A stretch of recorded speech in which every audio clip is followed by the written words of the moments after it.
Hello, everybody. Welcome to another episode of Reacting Reddit, where real humans read, react, and summarize trending topics using comments and replies on Reddit. Today, we're going to be talking about Anderson Cooper, because people say he eats babies, and that's totally bullcrap. If you think Anderson Cooper eats babies, you got problems. Seriously. He has a kid and stuff, and actually this is from 8 years ago, and I wanted to point out how ridiculous it is that people actually believe this person eats babies, because it just shows that if you get the right people at the right time in the right place, and you get them to spread completely insensical, illogical bullshit, that people will actually believe it and listen to it. So we're going to be talking about a report that Anderson Cooper was involved with like 8 years ago about the Reddit forum r/jailbait. So just for some context, this forum has since been banned, which kind of makes sense. But basically, in the past, there was a place on Reddit called r/jailbait where people would post photos of underage girls who looked attractive, because that's what jailbait is, right? Jailbait meaning if you pursue this person, you will go to jail because they're underage, right? So obviously that is incredibly controversial. But Anderson and some other people talked a bunch of shit about Reddit, and we're going to look at a whole bunch of replies to what these people said about this thread, okay? So just for some context, obviously r/jailbait doesn't sound honorable, right? But just for some reference, these tended to be photos that were taken from Facebook, and they were like 16, 17, 15-year-olds fully clothed. It's not like people were sharing nude or like sexual pose photos and that kind of thing. Because obviously this is tricky, because any photo that is of a sexual nature that has nudity and has a person under 18 can be considered child pornography. So at what point is something just an attractive picture of a 16-year-old girl who looks cute versus child porn? Obviously, you can see how people get quite inflamed about this topic. And eventually, r/jailbait was removed entirely from Reddit because Reddit mods, basically the higher-ups in Reddit, believed that the thread threatened the structural integrity of the greater Reddit community. All right? But that's what we know now. Anderson Cooper and all the replies to this that you're going to read, these are all from ages ago. So I love reading this kind of stuff to see what people were talking about now and see how that's changed compared to how things are now. So we're going to get into it, right? First reply is by a Redditor, and it says, "Without trying to sound too much like a hipster, I think that the mainstream parts of the site have certainly been taking a sharp turn towards channiness in the past 2 or so years." Channiness, by the way, means 4chan. And if you don't know about 4chan, oh gosh, that's a long history lesson. Go learn about 4chan. So channiness means when something is becoming like 4chan, okay? The combination of anonymity and a large audience give people an incentive to push these kinds of ideas, and people think they should support them because they can just be lost in the crowd. I could give two shits about whether or not people want to look at young girls in swimsuits, but the internet justice bandwagon just makes me sick, and every time I see it happening, I'm ashamed to call myself a Redditor. Pun. That is what makes the admins, and that's what they need to be coming down on, and hard. Yeah, it seems like the knee-jerk reaction is to treat an attack on r/jailbait as an attack on the whole site. Hopefully that'll cool off soon enough and we can have some real actual dialogue about the points that he made. TikTok Clock says, "It makes it seem like 90% of us are those pimply-faced kids in the basement with nothing better to do than to go out of our way to cause harm. It certainly feels like most Redditors meet that description to some degree. Some of them must." Jimmy Deuce says, "Some in the tour keep saying that Reddit's growth is part of what is killing it. Now we are going to have a nice little growth in parts that some may consider lowbrow. There wasn't anything wrong with Anderson Cooper's report. This and more is part of Reddit." XTom says, "One major issue I have with this report is that it seems to adhere to the idea free speech is a government-only issue. and that free speech as a concept is limited by the constraints on free speech as a law. Before it was a law, free speech was an ideal with purpose behind it. We then chose to take this ideal and codify it into a code of conduct for our government. There is nothing at all wrong with a private entity endorsing this concept to some degree our government has. In my opinion, there's also nothing wrong with them taking it to a more of an extreme than the government had. Reddit is a pretty unique place where ideas flow freely and more or less without restriction. I think that's played a large part in its rapid growth. I would really hate to see an interventionist administrative policy screw that up. Messing with our jailbait specifically wouldn't mess it much, but with special interest groups starting to demanding the dissolution of other objectionable subreddits, it could become a real problem. And so now, with 8 years of hindsight, I can tell you that Reddit's actually has a lot of community restriction within its forums. So it's quite interesting. If you try and post content on Reddit, it's actually very easy to F your account up. Like for me, for example, I can post stuff on Reddit, but I cannot post comments because I posted comments that got downvoted. And all of these subreddit threads have rules where any comment that gets posted by a person who's been downvoted more than they've been upvoted for their comments just gets automatically deleted. So you literally cannot say anything if 4 or 5 people disagreed with one comment that you made. It takes away your entire ability to do anything on the website. And in my case, I use Reddit a lot for work for this channel, right? I look at Reddit every single day. I read it, I use it, and I can't comment because at some point I made a video teaching people how to take a dragon in a video game into a city and have the dragon kill people, which is really fun. And I think it's the point of having a video game. If there's a dragon in a video game and there's a city and you can take the dragon into the city and the dragon can kill people in the video game, like, come on.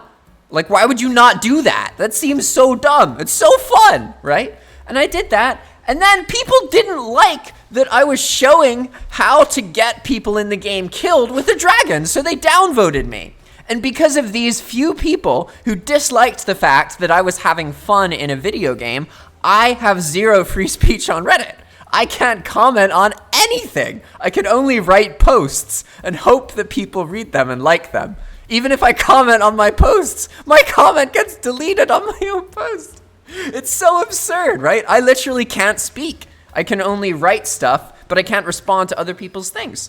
And that's how the analytics on Reddit works. And what you'll find is that it's not really about if you're liked or not liked. It's about the subreddit itself. You can post the same content in a variety of different subreddits, and you will get completely different responses to that content. And in general on Reddit, informative content doesn't do as well as inflammatory, aggressive content that talks shit about people. So, believe it or not, if you post an article teaching people how to do something very well in a bipartisan way, that article won't get any kind of likes. And if you comment on that article, so when people are like, you're full of shit, this isn't possible, and then you're like, no, actually, this is quite possible. It's a series of steps that almost anybody in the world can follow, and that comment gets 4 downvotes, guess what? You can't share information on Reddit anymore. It's like, it causes this really interesting situation where each subreddit becomes highly opinionated in its own way. Does that make sense? So there's certain subreddits where by guarantee, if you post something against the culture of that subreddit, they're going to hate it, even if what you post is useful. And then there's other subreddits where if you post something that is useful, nobody's going to care about it. But if you post something that talks a lot of shit about the same people that subreddit attacks, it'll get amazingly upvoted and featured for the day.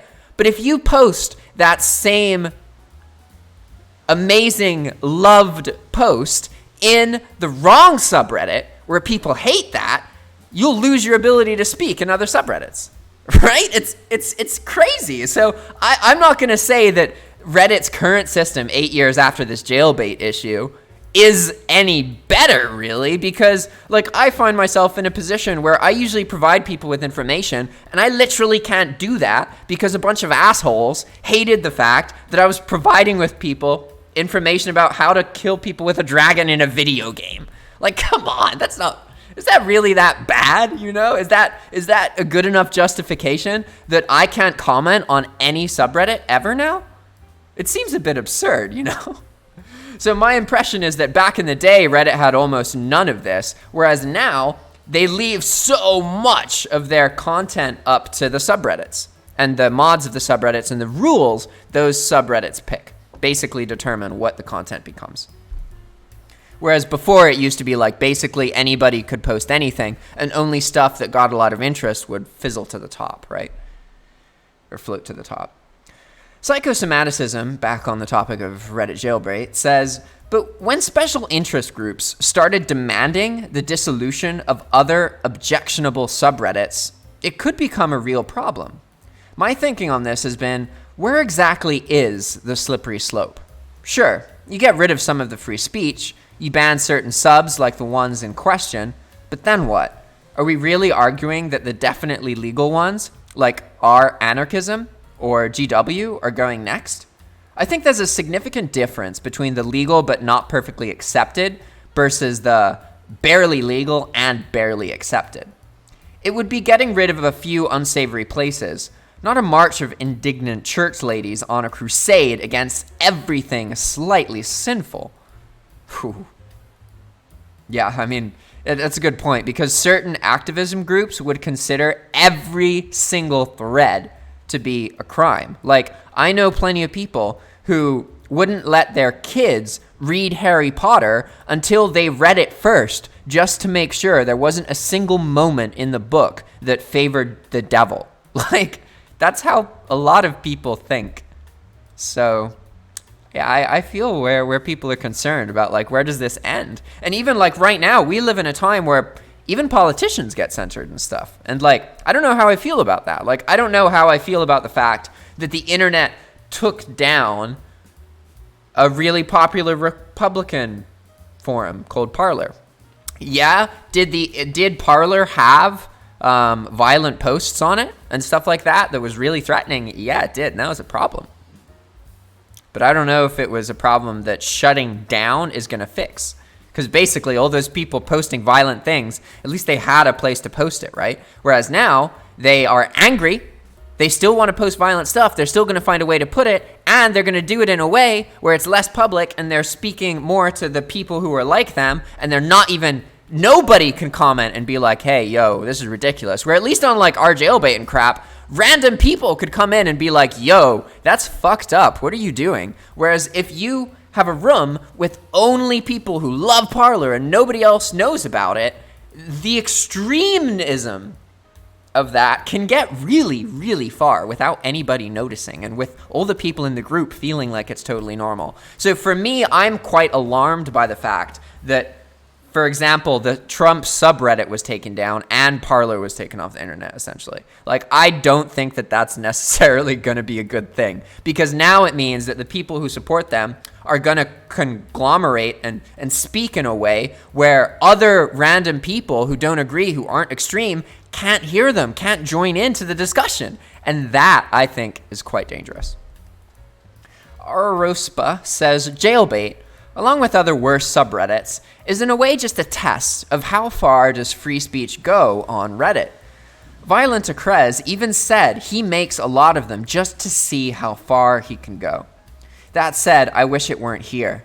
But since I'm not subscribed to that subreddit, it may as well be on another site. I don't see it, and I don't hear about it that often. Sklash says, it seems to me that the whole piece is centered around the role of a competing media company in what appears to be a very seedy operation. I appreciate your whole post, but this sentence really got me thinking about the number of times Condé Nast was mentioned versus the number of times Reddit was mentioned. Hint, 6 for Condé Nast, 2 for Advanced Publications, 11 for Reddit. Given how lopsided the report was, there are millions of people reading, and CNN focuses on a tiny slice. They paint it as if all of Reddit is our jailbait, when really our jailbait is just a minor part of Reddit. One wonders if it was a legit report or if it was just mud. I've stopped giving the benefit of the doubt to TV. Good evening! We begin tonight keeping him honest with the possibility that somebody somewhere is sexually abusing your son or husband. And you might just be as surprised as we were to learn where these pervy grown-ups are abusing their victims. They're being molested in a site that's part of one of the most respected empires on Earth. Or so you'd think. If you were browsing the Declaration of Independence, Whitman's Leaves of Grass, or King's Letter from a Birmingham jail, we're talking about Abu Ghraib, which until 2006 was a prison facility controlled by America. If this was the only subject in a 4th grade report on America by students of another country, we'd be right in saying that was unfair. That's funny. Those quotes I was just telling you, I thought they were from the CNN report, but they were actually from a foreign newscast about the United States. Okay, so let me re-go over this, because I didn't really realize the context of what this person is trying to say. So this is a foreigner, right? A foreign newscast saying, "Good evening, everybody. We begin tonight keeping everybody honest with the possibility that somebody somewhere is sexually abusing your son or your husband. And you might be just as surprised as we were to learn where these pervy grown-ups are abusing their victims. They're being molested in a site that's part of one of the most respected empires on Earth, or so you'd think. If you were browsing the Declaration of Independence, Whitman's Leaves of Grass, or the King's Letter from a Birmingham jail, we're talking about Abu Ghraib, which until 2006 was a prison facility controlled by the United States of America." So they're pointing out that this one part of U.S. history makes it look like the U.S. supports pedophilia and that kind of thing. But does that mean all of U.S. is that way? And that's the point.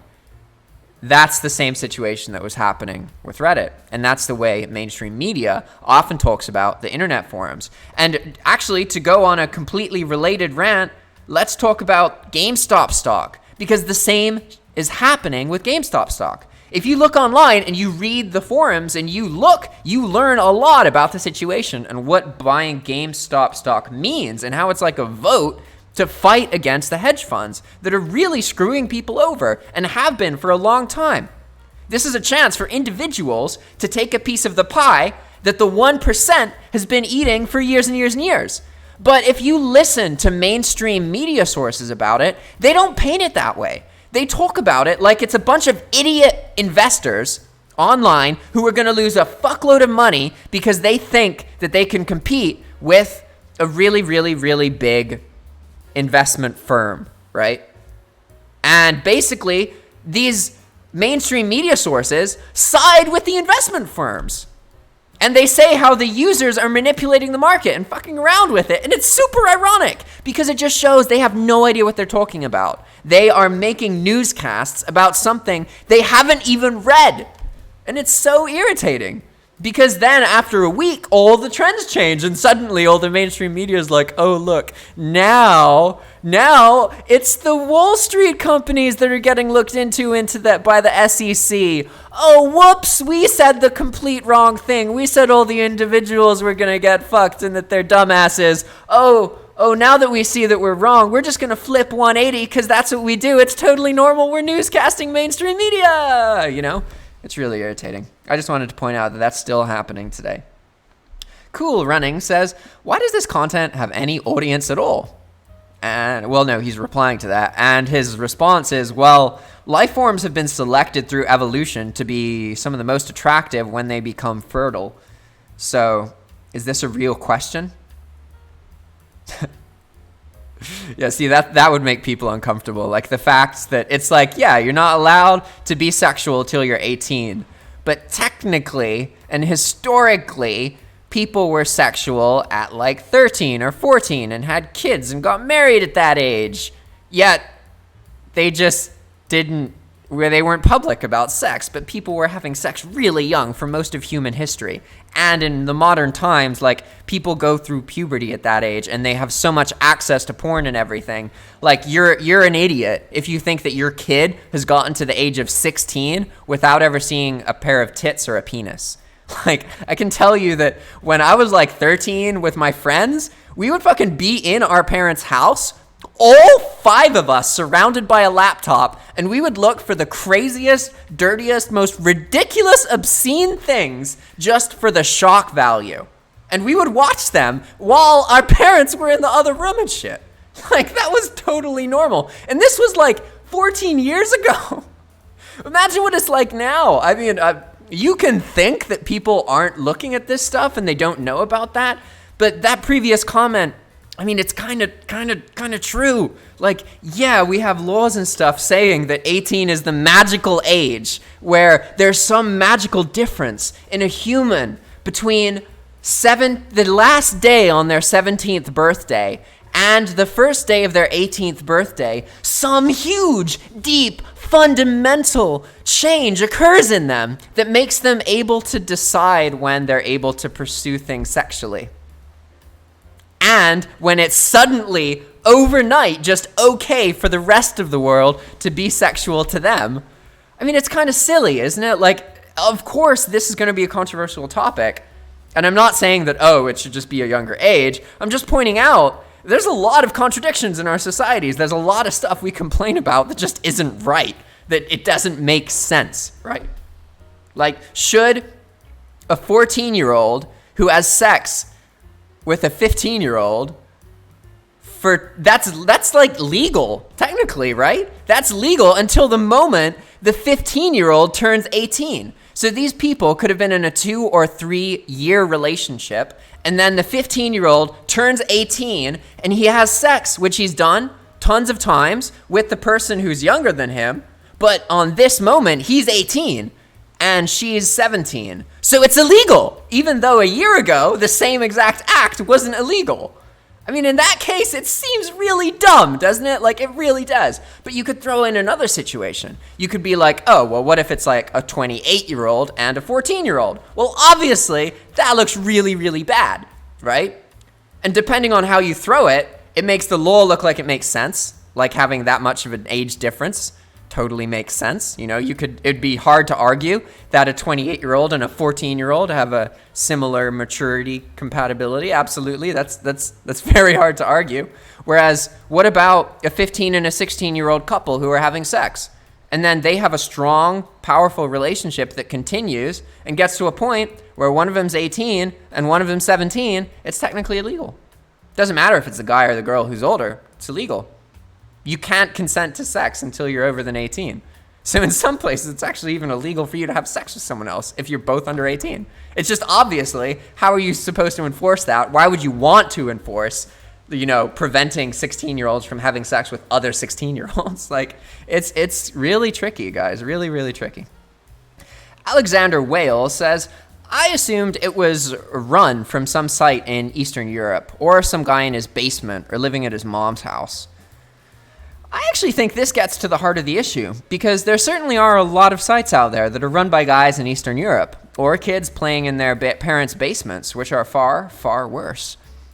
Pictures of fully clothed 16-year-olds are relatively tame by comparison. It's not like you could stop people from scraping Facebook and grabbing those pictures anyway.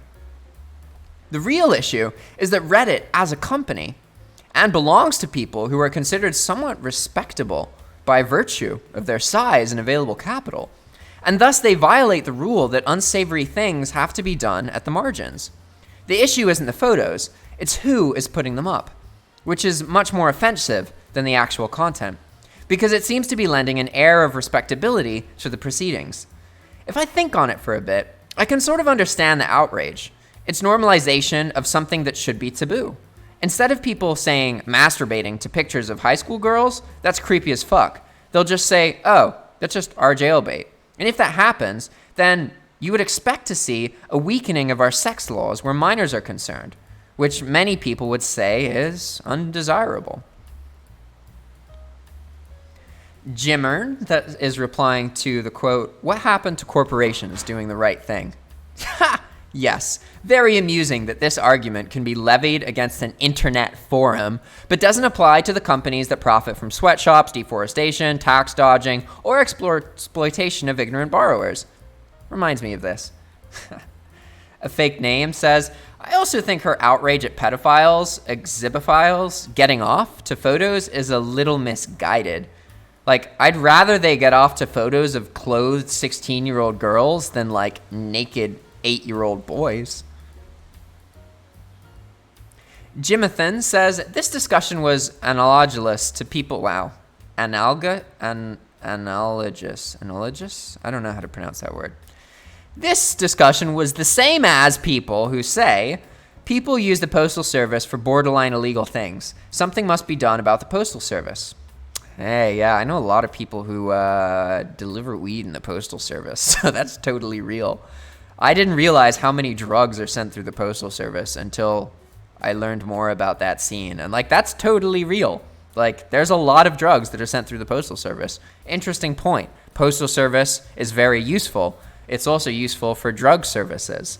Does that mean we should get rid of the Postal Service?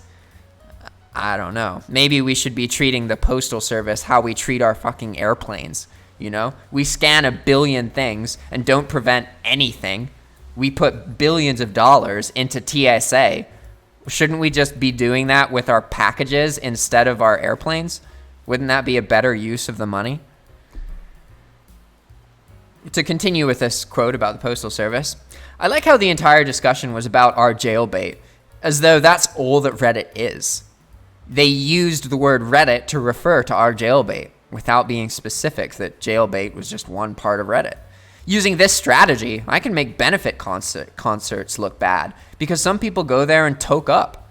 Society will not be PC until we ban communication.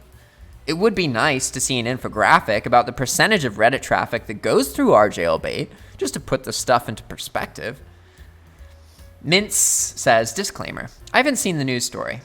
To me, this report is like going to Italy, eating at McDonald's, and then telling the world that all the food in Italy is shitty McDonald's food. That's great. That is so great. That is a great way to point out that McDonald's is a USA corporation all over the world, and it doesn't represent Italian food at all.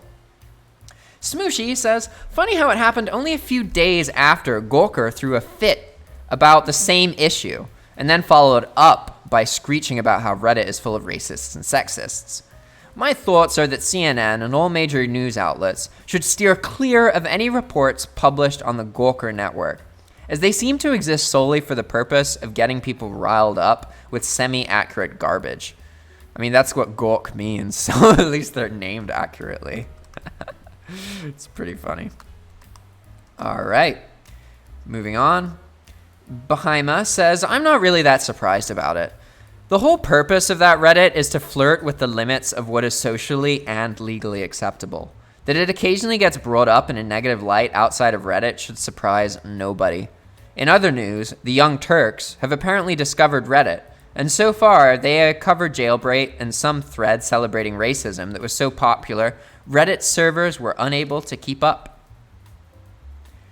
Gusfu says, about the claim that Reddit should allow free speech. I think they were mistakenly using free speech as a synonym for common carrier status in the eyes of the law.